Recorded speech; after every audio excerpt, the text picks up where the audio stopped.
어쩜 이렇게 시간이 안 가는지 정말 버스 안에서 고인 이불 속에서 고인은 언제나 너에게 고인. Bismillahirrahmanirrahim. Assalamualaikum warahmatullahi wabarakatuh. Halo teman-teman. Perkenalkan, nama saya Nur Syahida dengan nomor induk mahasiswa 8620720210006. Saya dari 21 Piot 1. Nah, di sini saya akan membahas materi mengenai teori perkembangan kognitif menurut Piaget. Ada 3 pokok pembahasan yang akan saya bahas. Pertama, teori perkembangan kognitif Piaget. Yang kedua, tahapan perkembangan kognitif. Dan yang ketiga, yaitu implementasi perkembangan kognitif dalam pembelajaran anak usia dini. Yuk simak penjelasannya. Pokok pembahasan yang pertama yakni teori perkembangan kognitif Piaget. Nah, teori perkembangan kognitif erat kaitannya dengan Jean Piaget.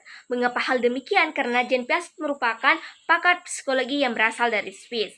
Beliau lahir pada tanggal 9 Agustus 1896 di Neuchâtel, Swiss. Beliau merupakan salah satu tokoh yang berpengaruh dalam psikologi perkembangan dunia pendidikan. Nah, kognitif adalah suatu proses berpikir, yaitu kemampuan individu untuk menghubungkan, menilai, dan mempertimbangkan suatu kejadian ataupun peristiwa. Menurut Piaget, teori perkembangan kognitif yakni teori yang mengasumsikan tentang perkembangan cara berpikir individu dan kompleksitas perubahannya melalui perkembangan lingkungan. Beliau juga menjelaskan mengenai mekanisme proses perkembangan kognitif manusia mulai dari tahapan bayi, kanak-kanak, hingga masa dewasa yang bernalar dan berpikir. Ia menyimpulkan bahwa organisme bukanlah agen yang pasif dalam perkembangan genetik.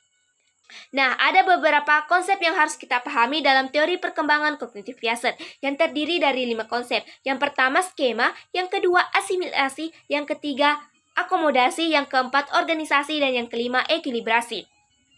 Konsep yang pertama, skema. Skema merupakan kumpulan konsep atau kategori yang digunakan oleh seseorang atau individu untuk berinteraksi dengan lingkungannya. Yang kedua yaitu asimilasi, yakni proses kognisi yang berupa penyerapan pengalaman baru di mana individu memadukan stimulus ke dalam skema atau perilaku yang telah ada. Dan yang ketiga yaitu akomodasi, yakni proses struktur yang berlangsung sesuai dengan pengalaman baru, di mana dalam hal ini proses ini menghasilkan stemata yang baru dan mengubah stemata yang lama. Yang keempat yaitu organisasi, yakni pengelompokan perilaku dan pikiran yang terrealisasi ke dalam sistem yang lebih tinggi. Dan yang terakhir yaitu ekilibrasi, yakni mekanisme untuk menjelaskan bagaimana anak-anak atau individu berpindah dari suatu tahap pemikiran ke tahap pemikiran berikutnya. Pokok pembahasan yang kedua yakni tahapan perkembangan kognitif Piaget.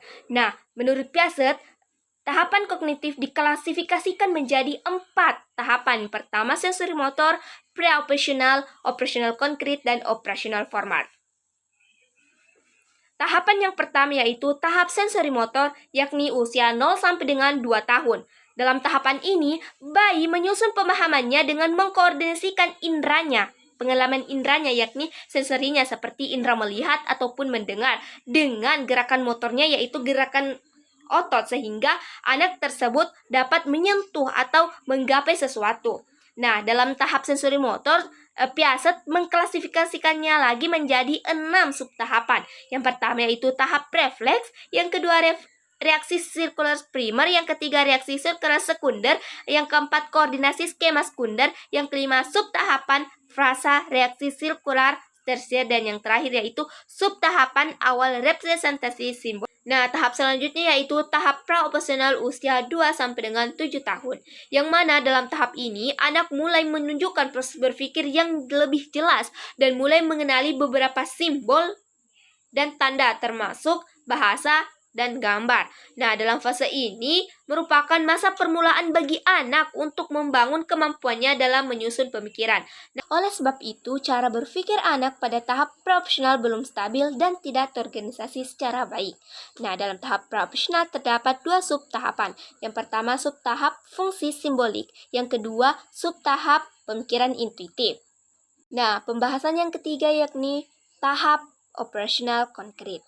Usia 7 sampai dengan 11 tahun. Yang mana dalam tahap ini anak sudah dapat memecahkan persoalan-persoalan sederhana yang bersifat konkret. Nah, ada 3 klasifikasi dalam tahap operational konkret. Yang pertama yaitu conversation, yang kedua additional of class, yang ketiga multiplication of class. Penjelasan tahap yang terakhir atau tahap yang keempat yaitu tahap operasional formal, usia 11 tahun ke atas. Nah, dalam tahapan tersebut, anak dapat atau individu dapat berpikir secara abstrak dalam menangani situasi-situasi perumpamaan dan berpikir mengenai berbagai kemungkinan, sehingga ketika masa tersebut, anak sudah dapat berpikir logis, berpikir dengan pemikiran teoritis formal berdasarkan proposisi-proposisi dan hipotesis, dan anak tersebut dapat mengambil kesimpulan berdasarkan apa yang telah ia amati. Untuk pembahasan yang ketiga yakni implementasi perkembangan kognitif dalam pembelajaran anak usia dini.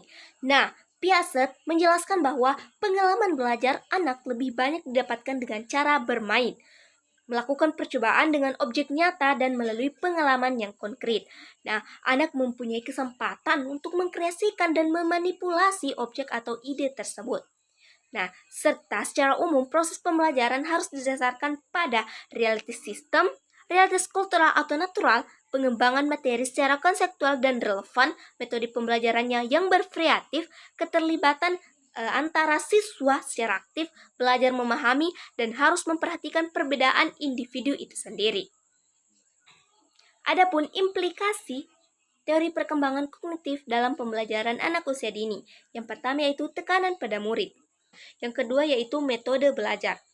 Yang ketiga yaitu peranan guru. Nah, terakhir yaitu model kelas. Nah, itulah tadi beberapa penjelasan dari saya, lebih dan kurangnya mohon dimaafkan. Saya akhiri dengan ucapan wallahu muwaffiq ila sabilir rasyad.